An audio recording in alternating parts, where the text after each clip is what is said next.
This video records a ride on a path on the Virginia side of the Potomac River in the Washington, D.C. area at a time of low traffic.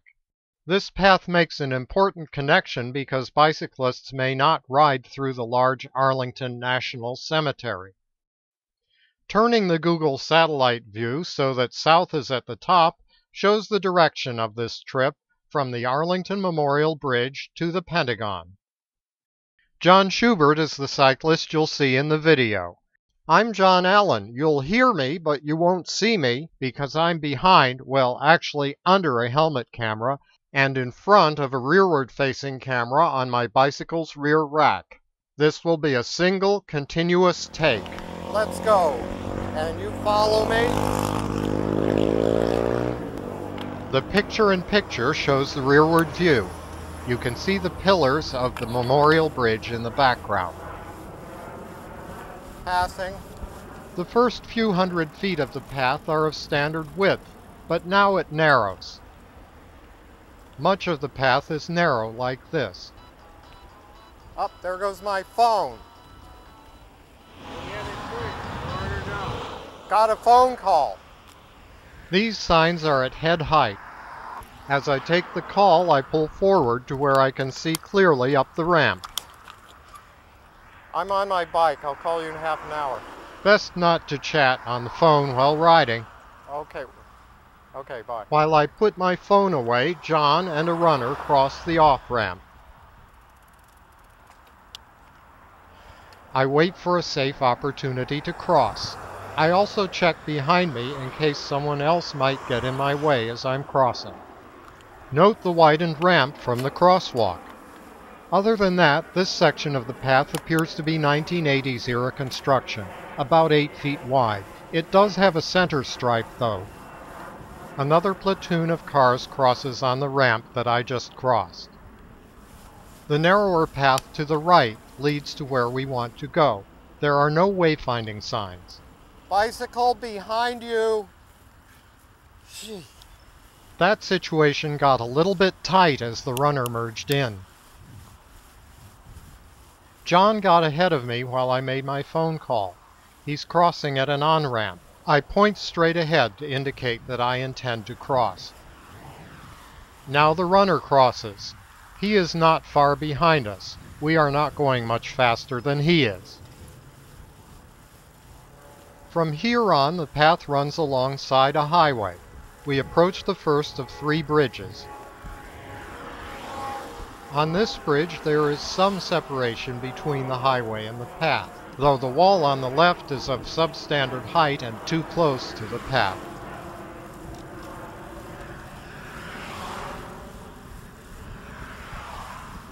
We approach another off-ramp. The crossing here is close to the highway, and it would be easy to make a mistake as to whether a car was going to turn. Also, signs obstruct the view up the highway. One tells bicyclists to dismount. That would make it take much longer to cross. A curb extends into the crosswalk. Ooh. The guardrail here might keep an out-of-control motor vehicle off the path, but if a bicycle strayed into the guardrail, it would topple over into the off-ramp. Oh my God. This wall appears even a bit lower than the other one. A bicyclist who toppled over this wall would fall a good long distance and land in water with a splash. Scary.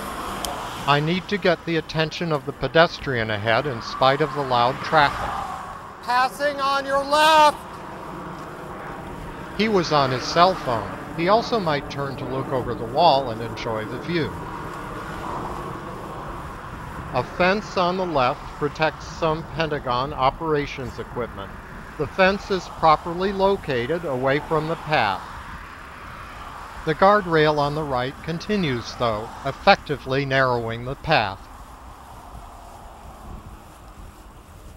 The fence makes for a short sight line at this ramp crossing. Okay, you can't... Yep. Hey. Curbs extend into the crosswalk here too. This is supposed to... Here, a 4-foot wide sidewalk has been repurposed as a two-way multi-use path. Watch that bus. I'm stopping. I waved the bus through. The bus is technically supposed to yield, but it might have had to make an abrupt stop to avoid me. This crossing is much worse from the other direction, where both the bicyclist and motorist must look back for each other. At night, in the direction of this trip, bicyclists are facing into motor vehicle headlamp beams, making it hard to see approaching path users. There is broken pavement as we approach another bridge. The sidewalk becomes narrower. Holy cow.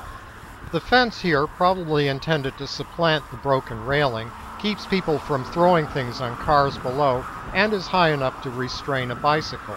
The barrels keep cars that have gone up onto the sidewalk from smashing into the end of the bridge railing.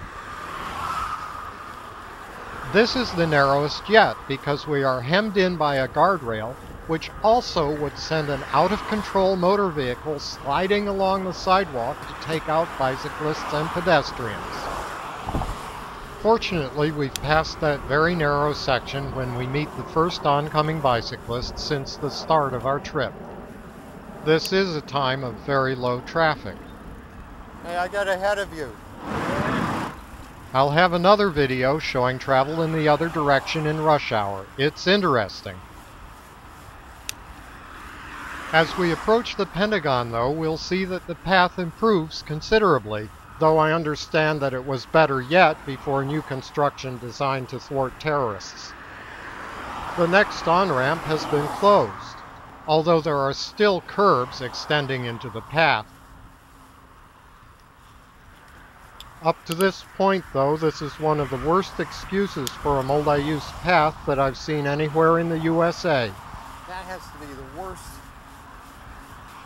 It left me at a loss for words. The fence on the left separates the path from a new access road which is outside the Pentagon's security perimeter. The fence narrows the path for a ways, but now it becomes wider. The runner here is on the left. That's usual on a road, but opposite the usual rules on a path. Probably he's trying to keep farther away from the noise of the traffic.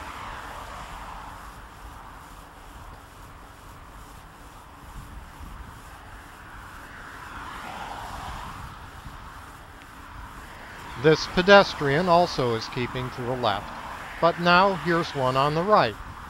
Passing. There's only one lane open for travel where the path crosses the access road, and small chains, almost invisible but deadly, block the other lanes. Jeez. Behind you. This pedestrian had split the difference of the others and was walking right in the middle of the path. The path becomes wider again here. Clearly, this is new construction. I'd hoped that it could all be this good. There are even some bike racks here near the end of the path, and they're a good kind of bike rack. Finally, we pass some black, unreflectorized bollards, this time with 2 openings, and we come out to Columbia Pike. We negotiate our way across a driveway and out onto the Pike. On the path, we rode 1.2 miles in a little over 7 minutes, averaging 10 miles per hour. Now on the street, we avoid an unrideable section of sidewalk, and besides, the street is safer as we pass the ramps. And faster, too. But Columbia Pike is another story, and our video is just about to come to an end. Thanks for watching.